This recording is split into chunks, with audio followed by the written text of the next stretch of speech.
What's up, everybody? Welcome to Podcast Now. I'm Alex, and in this video, I just wanted to have a quick little talk to you guys about PlayStation with PC. Obviously, we got a little bit of information today about basically the changeover of their official, their licensing name from, I believe, PlayStation Mobile to PlayStation PC LLC. So I guess in layman's terms, really just another confirmation that they're in. PC is what they want to do. I think mobile, honestly, is something they want to do pretty big time as well, and they'll do that in the next 1 or 2 years. But PC is where it's at. They have experienced success in it, and they want to do it a lot more often, and they're going to do it a lot more often. And so that's that was the news story of today.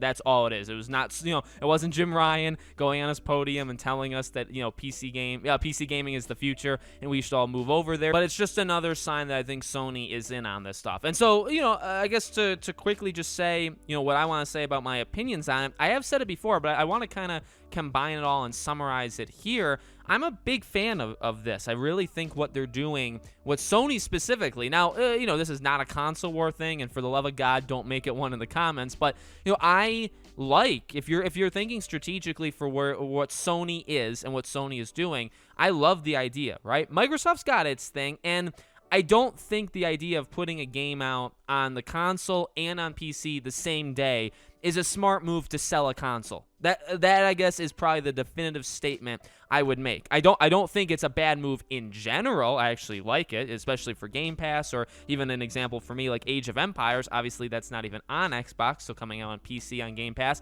So they do their thing, right?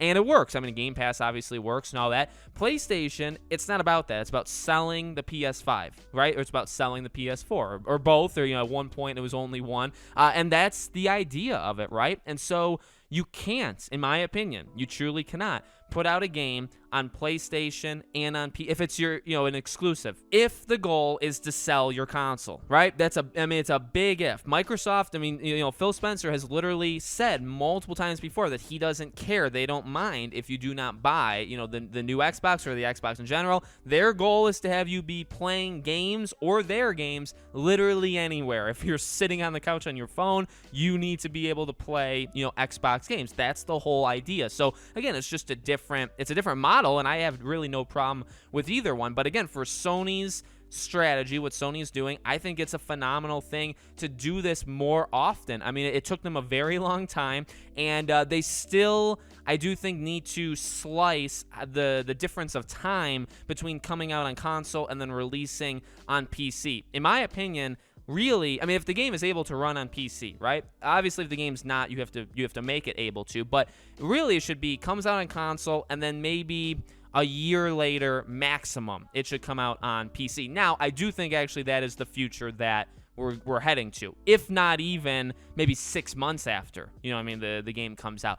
There really is no reason. No, good. It's awesome. Horizon came out on PC. It's awesome. The God of War is coming out. It's awesome. Uncharted 4 is coming out. It's awesome. Days Gone came out. Death Stranding. Now, Death Stranding. I think Death Stranding was also closer to a year plus after it came out. So, and Horizon was 3 years. Days Gone was several years. So it's great that we got those games on PC, right? And by the way, now that I have a very powerful PC, who knows? Maybe I'll buy the game twice to play it on a high-powered PC. I don't know. But at least I have the option, right? So it's great. I'm not saying anything against that, but I do think in order to make this strategy even more successful, if that's the goal, which I do think it is, you need to, shorten that length of time. There really should be no, look, factually, and this is just backed up by statistics and the money, the revenue that they make. When a game comes out, within the first year, it's going to sell the most that, unless there are games obviously that have, a difference there, but also a PC isn't necessarily going to stop. It's not like you're making it PlayStation exclusive and then you're going to make it PC exclusive after a year. You can still sell games on PlayStation. There's really no reason after a year you're going to get your biggest sales during that year. Now, yes, some games survive long term. God of War, right? Sold 20 million. They just announced that number, 20 million units after, 3 years being out. Now, did it sell 20 million in the first year? No. But did it sell around half of that? Yeah, it did. I think it sold like five or so million in the first like month or two, and then it probably kept going. But I'd assume they sold around 10 million in the first year or so, and then it's maybe doubled over the last 2 years. You still would have had those numbers just spread out a little bit more on PlayStation, PC. In fact, you would have actually had more people buying it. I mean, maybe it would be 25 million by now, maybe 23 million by now,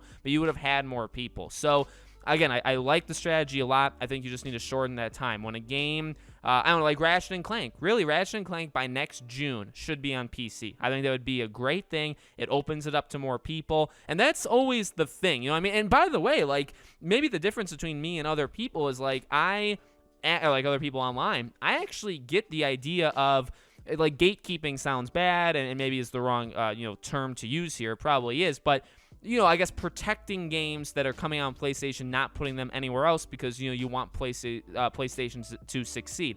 I think a lot of people that say that get a bad look, and sometimes they're doing it to like start console wars. Sometimes they're just saying it.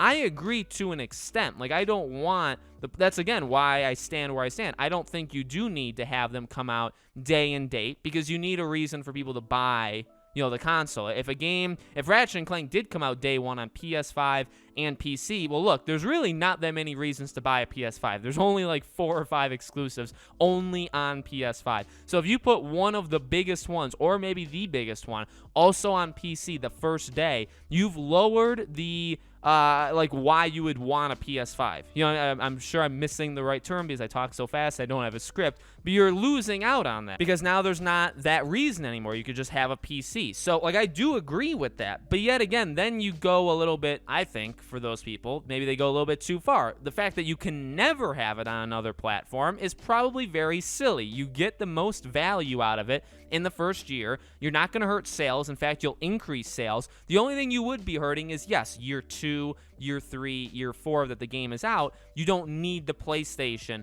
to play it. So maybe you're not going to get long-term people buying but again, like, that's not really how it works. You sell PlayStations based off of like new games consistently that are coming out only on it. Like even Spider-Man, right? When Spider-Man PS4 came out in that September, it sold so many millions of PlayStations even then. Like in that month, people bought PS4s just to play Spider-Man. I'm sure they got enough PS4 sales out of Spider-Man in that first year to make them very happy. And then year 2, they could have put it on PC. They would have had more sales on it. I'm sure now Spider-Man is maybe a bad example because it sold just so insanely well, and it just, it's really in a tier on its own. But that's kind of what I would say. You know what I mean? Ghost of Tsushima, The Last of Us Part 2, right now they should be on PC, in my opinion, because it's been over a year. You got the people that bought the PS4s for these games. Nobody's gonna buy a PS4 right now to play The Last of Us Part 2. Not a single soul, considering it's the PS5 time. We're almost done with PS4,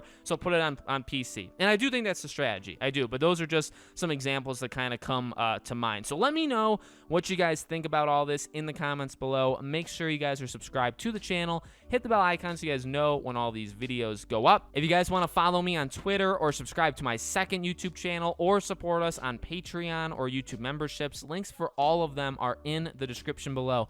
Thank you for watching, guys, and I hope to see you all on the next video.